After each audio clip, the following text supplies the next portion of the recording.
Sejam bem-vindos ao programa Infopetro do canal do Instituto de Economia da UFRJ. Eu sou Renato Queiroz, pesquisador do Grupo de Economia de Energia, e você pode ouvir também em podcast no GE Energia, do Grupo de Economia da Energia da UFRJ, escolhendo a plataforma que preferir.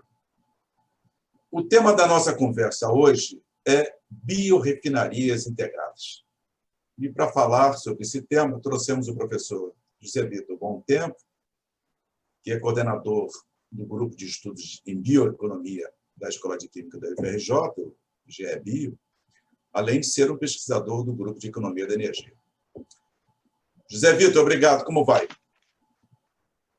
Oi, Renato. Tudo bem? Prazer estar aqui para conversar contigo sobre esse assunto. Muito obrigado. José, eu vou começar com a seguinte questão. Você poderia nos falar o que é uma biorefinaria integrada? Você já começou com uma pergunta um pouco difícil, né? Biorefinaria foi um nome que se começou a usar, fazendo uma analogia com refinarias de petróleo, refinaria do que seja, né, no processamento das biomassas. E a ideia da integração, a ideia da biorefinaria integrada, é que a gente começou a perceber que as biomassas eram muito complicadas, com múltiplas possibilidades e diferentes, né, diferentes tipos, e essa exploração e esse aproveitamento das biomassas começou a chamar a atenção para a necessidade de uma diversidade de processos, eventualmente de matérias-primas, consequentemente, diversidade de produtos e necessidade, às vezes, de integrar até empresas diferentes, saberes diferentes, para garantir que isso passasse no crivo do que a gente chama hoje de bioeconomia circular, quer dizer, sustentável do ponto de vista ambiental, social, econômico, né? Então, a ideia da biorefinaria integrada, né, talvez só sobreviva a biorefinaria se ela tiver um certo grau de integração nos seus processos, nas suas matérias-primas, nos seus produtos, o que significa ter uma diversidade também de agentes. Fica muito parecido com o que a gente, desde os anos 90, falava muito em cluster. Tem um cluster disso, um cluster daquilo. Eu acho que o conceito se assemelha bastante. Zé Vitor, olha só, você escreveu há pouco um artigo sobre a biorefinaria Pomacle-Bazancourt, né, na França, e entendo ser um case de biorefinaria integrada. E também você estudou sobre a biorefinaria, etc. Você poderia falar um pouco sobre como é que foi essa biorefinaria? Você poderia falar um pouquinho para nós? Naturalmente, né, dá para dizer que biorefinaria, e particularmente biorefinaria integrada, é um conceito e uma realidade em construção, né? Você não vai encontrar muitos exemplos, você vai encontrar bases, princípios. Então, entre os exemplos mais conhecidos e estudados, e que eu tive a ocasião de visitar 2 vezes, e de conhecer o professor Pierre Alain Chibre, que escreveu um livro sobre esse case, né? Eu acho realmente muito interessante, é essa biorefinaria de Pomacle-Bazancourt, que fica pertinho de Reims, que é um lugar mais conhecido, né, na região do Champagne. Então, essa biorefinaria, o que é interessante é que ela é uma história de 70 anos. Ela não começou com invenções recentes de biocombustíveis, de bioeconomia, né? E ela envolve cooperativas que foram resolvendo seus problemas e criando esse site, né, onde tem hoje produtores de açúcar, de etanol, de gases industriais, empresas de ingredientes para cosméticos, como a Givaudan, né, empresas do agronegócio internacionais, como a ADM, startups, algumas bem famosas, a Amyris esteve lá, outras como a Bioamba, a Global Bioenergy também, quer dizer, residiram lá, então foi virando um site bastante complexo, né? Ele começou a ficar complexo já, essa complexidade que ele tem hoje, eu acho que ela data ali de 89, mais ou menos, quando foi criada essa ARD, que é uma agência, que é uma estrutura de pesquisa privada, que essas cooperativas, essas empresas, acharam que era interessante construir, para resolver os seus problemas e, de alguma maneira, enxergando próximas etapas, né? O processo de construção dessa biorefinaria é muito o que a gente gosta de falar, que é uma estratégia emergente, né? Cada problema que aparecia, ele era atacado, tentava se resolver e dava um passo à frente, né? Então, aí foi criada essa ARD, que é uma agência de pesquisa e desenvolvimento, né? Que deu um upgrade, que deu um ponto a mais. É uma estrutura de pesquisa privada, gerenciada pelo pessoal do site, né, a essa biorefinaria. Ela é, sem dúvida, uma história de referência muito interessante dessa integração possível entre um site de exploração de biomassas. Agora, você falou dessa ARD, quer dizer, uma estrutura privada, e a França tem uma história de instituições muito interessante. Quer dizer, não há nenhum apoio financeiro público, é só totalmente privado? Não. A própria história, se você lê lá no livro do professor Schibe, né, ela é sempre isso, porque as cooperativas iam lá negociar com as instâncias, administrativas e burocráticas para resolver os seus problemas, particularmente a RD, e é interessante a maneira como o tipo de apoio que ela recebe, eu acho que chama atenção para a gente, porque mesmo a França, que não é um país com estados, né, mas tem diversas instâncias administrativas, ela tem apoio do Ministério da Indústria, ela tem apoio da região, porque região na França, Champagne-Ardenne, é a região dessa biorefinaria, a região tem uma estrutura administrativa. É como se nosso Sudeste tivesse, né, agências e estruturas do Sudeste, nós não temos essa figura. Depois tem o departamento, que mais ou menos, grosseiramente, se assemelha aos nossos estados, né? Tem muito menos independência administrativa, mas que tem instâncias, tem recursos, faz algumas políticas locais, né? E tem o município, né? Então, a ARD ela é apoiada pelo Ministério, pela região, pelo departamento e pelo município de Reims, né? Que acho que isso não pode passar de liso, não é pela simples questão do apoio, né? É que a gente, quando está querendo construir a bioeconomia, construir biorefinarias, ela tem uma perspectiva, uma inserção local, uma inserção territorial, né? Então, é muito importante que os estados, que os municípios, que as micro-regiões dentro dos estados, né, se envolvam nisso, explicitem, né, o seu interesse, a sua participação, né, e contribuem, e criem políticas, apoios, né? Não vai sair, esse processo não vai deslanchar, não vai se desenvolver, por melhor que seja o esforço lá do Ministério, lá de cima, né? Eu acho que essa é uma ideia importante, né? Tem apoio, sim, e ele é de diversas instâncias, né? Na medida, naturalmente, das capacidades dos programas de cada um. Eu imagino que essas unidades industriais movimentam milhões de toneladas, sei lá, anuais de biomassa, né? E devem gerar muitos empregos também. Você podia falar, então, dessas matérias-primas que são utilizadas e se geram empregos, enfim. Ela trabalha principalmente com 3 matérias-primas: beterraba, trigo, né, e alfafa, né? Beterraba para a gente entra na salada, trigo faz pão, né, e alfafa para os animais. Mas, na verdade, o que ela faz é a exploração não alimentar desses produtos, né? Então, gera uma série de produtos, mais à frente a gente pode falar deles, né? Tem 10 mil agricultores que fornecem esses produtos, né? Ela movimenta qualquer coisa como 4 milhões de toneladas de biomassas, essas 3 que eu mencionei aí, em geral, por ano. É interessante dar uma ideia, né, porque a gente pode pensar, por exemplo, uma usina de açúcar, né, de açúcar e álcool típica nossa. Uma usina padrão movimenta 4 milhões de toneladas de cana por ano. Esse é um tamanho bom de usina, não é uma usina pequenininha, é uma boa usina, né? 4 milhões de toneladas. Então, você repara que esse site todo, com esse monte de empresas, ao mesmo tempo que ele é interessante, complexo, diverso, se você traz para a nossa realidade de... Eu estou pegando a cana, que é o melhor exemplo que a gente pode explorar, ele até é pequeno, porque ele corresponde a uma usina, que é uma usina típica, uma usina representativa, padrão, se você quiser definir assim, né?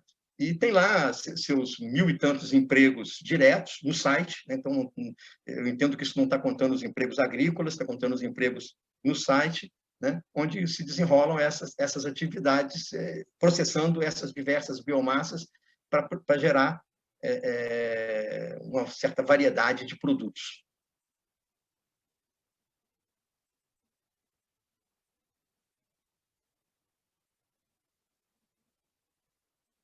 Agora, Zé, quer dizer, você falou que para gerar outros produtos, outros materiais, quer dizer, esse site também gera outros produtos? Sim. Outras matérias-primas? Não, peraí. Ele gera produtos, né? As Sim, matérias-primas que ele processa, que são essas biomassas, que sim, beterraba, trigo e alfafa, sim. são as mais importantes. Bom, ele vai fazer açúcar, né? Principalmente da sim. beterraba, né? Que o açúcar na Europa é feito a partir da beterraba. Até é muito curioso, né? Quem já visitou uma usina, visitar o site lá de Pomac e ver, né, a industrialização da beterraba, né? Que é uma beterraba açucareira, ela não se parece com essa que a gente vai encontrar na feira, no supermercado. Ela é maior, ela se apresenta de uma maneira diferente, né? Mas então, o açúcar produz etanol, e tem etanol não só como biocombustível, mas tem etanol grau alimentício, grau farmacêutico para cosméticos, né? Produz amido, né? O CO2 gerado nos processos de fermentação, ele é recuperado e usado para gaseificação de bebidas. Uma das empresas dentro do site é a Air Liquide, que é uma grande empresa multinacional, francesa, de origem francesa, dos gases industriais. Ela está lá dentro do site, né? Como está uma empresa de cosméticos, de ingredientes para cosméticos, que é a Givaudan, que pega esses materiais todos e gera, né, ingredientes para a indústria. Então, esses são os produtos, né, que são os principais produtos, né, além das atividades de pesquisa complementares a eles. Então, entendi. Quer dizer, para ser em suma que você falou, quer dizer, essas unidades industriais movimentam sei lá, toneladas de anuais de biomassa, basicamente beterraba, trigo e alfafa, e produz açúcar, né, glicose, etanol, como você falou, para uso das indústrias de alimentos, farmacêuticos, etanol como biocombustível, etc., CO2 para a indústria de bebidas. Ficou claro. Agora, essa plataforma industrial, você tem uma ideia, vou dizer, quanto ela fatura, assim, pelo menos em grandes números, não sei se você tem isso, mas faturamento anual, mais ou menos, quanto é que deve estar? Não, o número que eu tenho deve ser de quanto? Talvez seja pode precisar de uma pequena atualização, mas ele é recente, no máximo 2 anos atrás, é 800 milhões de euros. É interessante, quer dizer, porque isso é muito, isso é pouco, né? Eu comentei que o volume de material que ela processa é um volume equivalente a uma usina média, né? Então, 800 milhões de euros, multiplicando por 6 em alguma coisa aí, dá 5 bilhões. Tá certa a conta? Tá. Tá. É isso? 5 bilhões de reais. Se eu olhar uma usina, por exemplo, com 3 unidades, com 3 vezes 4, em termos de volume de biomassa, né? Uma usina brasileira de etanol etanol, açúcar e energia, uma boa usina, direitinho, bem gerenciada, com processos bem estruturados e tudo, ela vai dar metade disso, vendendo açúcar, etanol e energia. Ela vai dar qualquer coisa como uma metade, 2,2 bilhões de reais, né? Contra 5 bilhões, que é o equivalente do site. Quer dizer, o que significa esse contraste, né? Quer dizer, um volume menor a comparação ela é meio grosseira, porque eu teria que... Tem muito denominador não comum aí, mas, de qualquer maneira, um volume bem menor de material processado, 4 milhões de toneladas, né, gera 5 milhões de reais de faturamento. Né?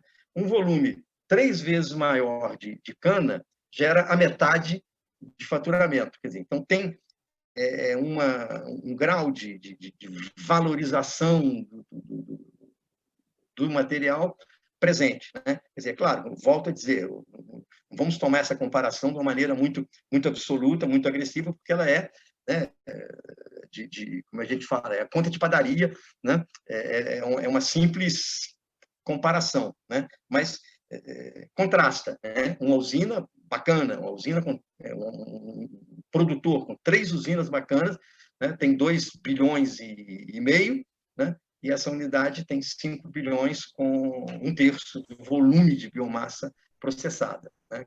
Então, provavelmente, a hipótese é que ela consegue mercados mais diferenciados, mercados de margem maior, ou de pelo menos de maior valor. O que sugere que, né, a ideia da biorefinaria integrada pode ter, deve ter, e é preciso que tenha um potencial econômico interessante. Curiosidade que eu tenho quando você faz palestras, ou a gente conversa, ou, enfim, é sobre o termo simbiose industrial. Já vi você falar que unidades industriais são integradas no modelo que tem sido denominado simbiose industrial. Você, como professor, explica um pouquinho isso aí para nós aí. Tá. Não, isso está relacionado, né? Tem normalmente, quando você bota isso, você vai pesquisar sobre simbiose, logo vai vir o Kalundborg, que é um site na Dinamarca, que não é biorefinaria, né? Que é o exemplo de livro dessa ideia. O que é isso? É um conjunto de atividades onde resíduos de sinergia entre essas atividades. São empresas diferentes, né? Que compartilham no mesmo site, não só compartilham, certamente, utilidades, né? Que já geram um benefício importante no funcionamento das unidades, mas, principalmente, compartilham, trabalham onde os resíduos de uma são os insumos de outra, e assim sucessivamente. Então, essas ideias recentes da economia circular, elas acabam falando muito de você tentar estruturar os sites industriais numa perspectiva de simbiose. Né? Se eu chegasse, por exemplo, nos nossos sites industriais, seja ali em Caxias, seja lá, sei lá, em Volta Redonda, em diversos lugares, quer dizer, eu buscar uma integração entre atividades diferentes, onde os resíduos são aproveitados como insumo e, por sua vez, quer dizer, os novos resíduos são aproveitados em outra, quer dizer, tentando fechar o loop, né? Esse é um programa, é uma atividade que a gente tem chamado de simbiose industrial.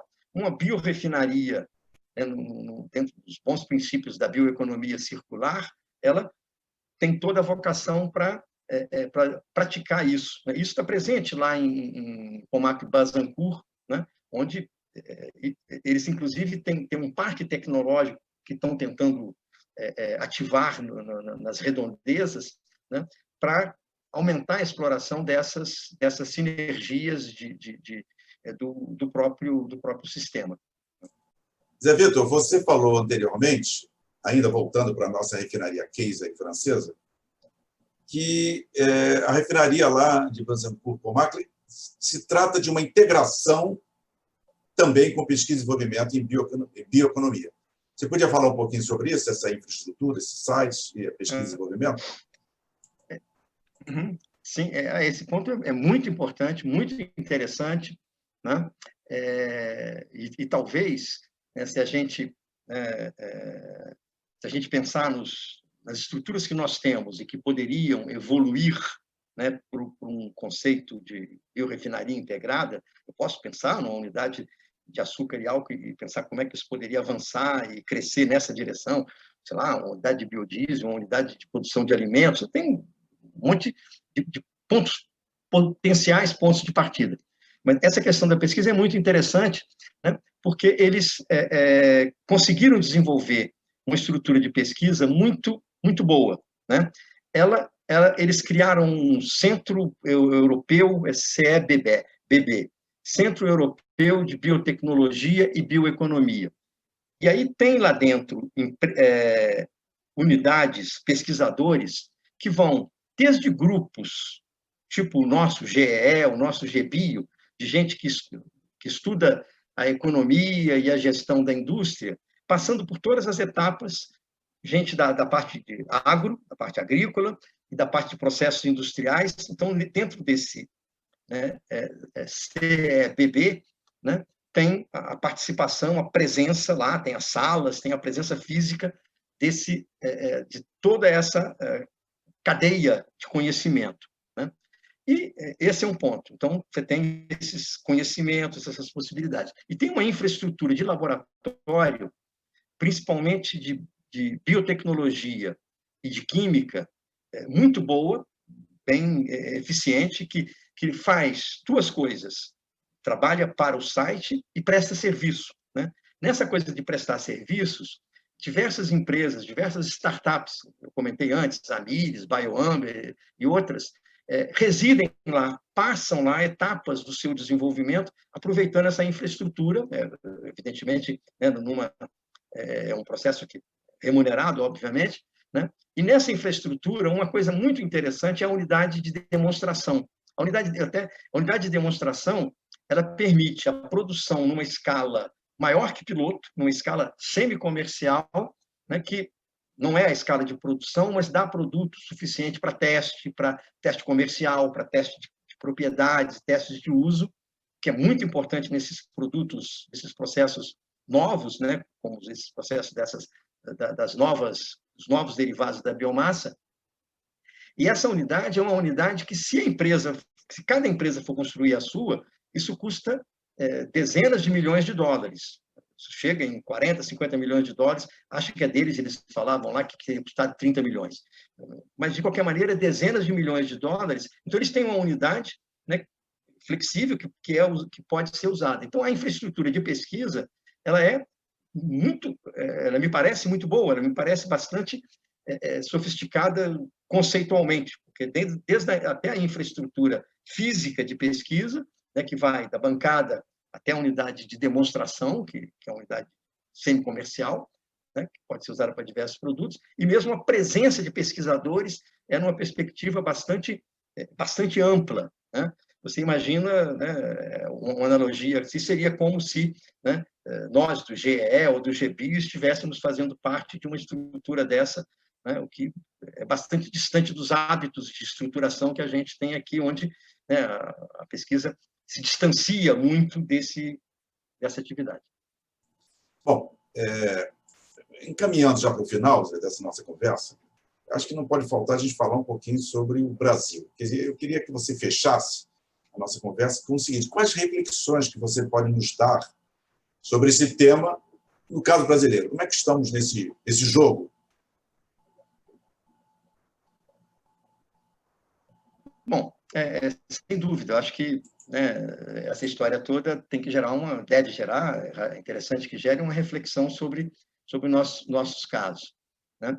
Tem uma discussão até recente, a partir de um trabalho bem instigante, bem motivador do pessoal da OCDE, que eles disseram o seguinte: olha, fazer a fábrica, fazer a planta, né, a estrutura industrial, é a parte mais fácil. No Brasil tem de 300 e não sei quantas usinas de etanol, mais 60 plantas de biodiesel, mais não sei quantas unidades que processam isso, processam aquilo, por exemplo, né? Isso não é a parte difícil. Difícil é você estruturar um ecossistema virtuoso, que funcione, né? Que atenda desde o suprimento de matéria-prima, passando pelos processos, chegando aos produtos, né? Que dê conta dessa questão toda e da inserção em cada região dessas unidades, né? E aí, o que a gente tira dessa ideia aqui, né? Eu acho que tem duas lições que são muito fortes. Quer dizer, quando você lê, principalmente lendo o livro do professor Schibe, isso está muito, muito presente. O aspecto da cooperação, as unidades eram cooperativas que foram trabalhando, e das parcerias público-privadas. São duas coisas que o tempo inteiro estiveram presentes na história de Pomac Bazancourt. Quando a gente cai para o Brasil, né, eu acho que a gente poderia tirar de lições, né? Eu acho que talvez eu pudesse pensar em 4 coisas, né? A primeira, né, é a gente entender claramente a dimensão da oportunidade, né? Que eu digo é o seguinte, quer dizer, né? Eu tenho lá uma boa usina de cana, de etanol e açúcar e etanol, por exemplo, né? O que tem de oportunidade ali dentro, idealmente, por exemplo, né? Hoje em dia, muitas usinas estão começando a fazer biogás a partir da vinhaça, né? Isso é um exemplo de uma oportunidade. Esse biogás pode gerar uma opção de coisa, ele pode ser transformado, ele pode gerar biometano e movimentar os caminhões, né? Ele pode gerar mais eletricidade, né? A palha pode ser usada para gerar mais energia, né? Ou para gerar etanol de segunda geração, ou para gerar outros produtos, né? O CO2 que sai na fermentação pode ser aproveitado. Então, quando eu penso numa usina, quando eu penso numa comunidade que explora milho, soja, que faz biodiesel, qualquer outra, né? Existe aí, né, esse é o ponto, um conjunto de oportunidades que eu acho que a gente não se deu o trabalho ainda de sentar e dizer, olha, idealmente são essas propriedades. Tudo que eu posso fazer com essa atividade, com esse recurso que a natureza me deu, né? E ele é absurdamente grande, rico, né? O que eu posso fazer? Isso, falando da cana, da soja, do milho. A mesma coisa valeria para coisas que não são largamente exploradas, né? Se eu pensasse no açaí, no cacau, no babaçu, etc, etc, etc, não vamos acabar nunca de dizer a quantidade de coisas que tem que você poderia aproveitar. Então, o primeiro ponto é isso, né? O entendimento bem claro, bem elaborado, digamos assim, do tamanho da oportunidade que existe, né? Agora, a oportunidade lá no site ela foi sendo criada à medida que eles foram resolvendo os problemas, né? Nós temos aqui uns insumos já para essas oportunidades. Os outros 3 pontos essa questão da estruturação da pesquisa, né? É claro que em cada lugar vai ter um formato, né? Mas acho que aí tem um avanço muito interessante a se encontrar novas maneiras de fazer as coisas. Olha, tem umas coisinhas acontecendo que já estão indo nessa direção, os institutos Senai de inovação, o CTC, que é uma unidade de pesquisa privada para cana, né? Isso está indo, mas acho que ainda tem criatividade aí a ser elaborada, né? A outra coisa, né? Público-privado, né? Não vai acontecer nada nesse mundo da bioeconomia, da biorefinaria, se isso não rodar dessa maneira, né? Quer dizer, se as usinas não for, pegando o exemplo das usinas, né? Se elas não tiverem sede, disposição, espírito, né? Espírito animal, né? Espírito empreendedor, e se, né, automaticamente os estados, os ministérios, as FINEPs, as FAPESPs, etc., etc., não tiverem capacidade de interagir de uma maneira original, de uma maneira também criativa, né? E acho que tem um papel muito de coordenação, né? É o 4º ponto, de coordenação que eu acho que cabe muito às agências de governo, né? Eu acho que a questão, nesse ponto, né? Ela não se tem privado, se tem estatal, se é estatizado, se é privatizado. Não. Vai ter que ter os 2 papéis e vai ter que ter um grau de coordenação muito, muito sofisticado, quer dizer, que seja capaz de entender isso e de criar formas de estruturação, né? Formas de... eu diria o seguinte, né? Os agentes de governo têm um papel de intermediário nesse processo todo, de estruturar essas relações e esse potencial, né? Então, o tamanho do potencial é absolutamente brutal, né? E a gente será uma pena se não fizermos um esforço de desenvolvermos nessa direção. Esse é o último ponto de coordenações, tudo que você falou, que me preocupa um pouco aqui no Brasil hoje em dia. Mas, olha, nós vamos encerrar. Eu acho que foi muito boa a nossa conversa. Eu acho que vai dar uma boa ideia para aqueles que vão nos ouvir no podcast do GE ou então no vídeo do Instituto de Economia. Esse assunto eu acho que é um assunto interessante, um assunto que muita gente não deve perceber como isso está se desenvolvendo. Eu agradeço essa oportunidade e voltaremos, sem dúvida, dentro das nossas conversas, esse assunto. Muito obrigado, Zé. Você pode encerrar aí o programa. Eu deixo para você encerrar. Um abraço. Renato, obrigado. Eu que agradeço a oportunidade de comentar esses temas que sempre nós lá do GBio, eu e os colegas, tanto quanto, a gente é bastante empolgado nisso, a maneira como a gente fala é sempre bastante empolgado, e é ótimo a gente ter a oportunidade de conversar com o público, e acho que fico, evidentemente, à disposição para esclarecer, até o material todo que a gente tem sobre o assunto está sempre disponível. Acho que a ideia é sempre agitar um pouco o ambiente da bioeconomia. Acho que esse é a nossa tarefa. Muito obrigado, foi ótimo ter participado desse programa. Um abraço a todos.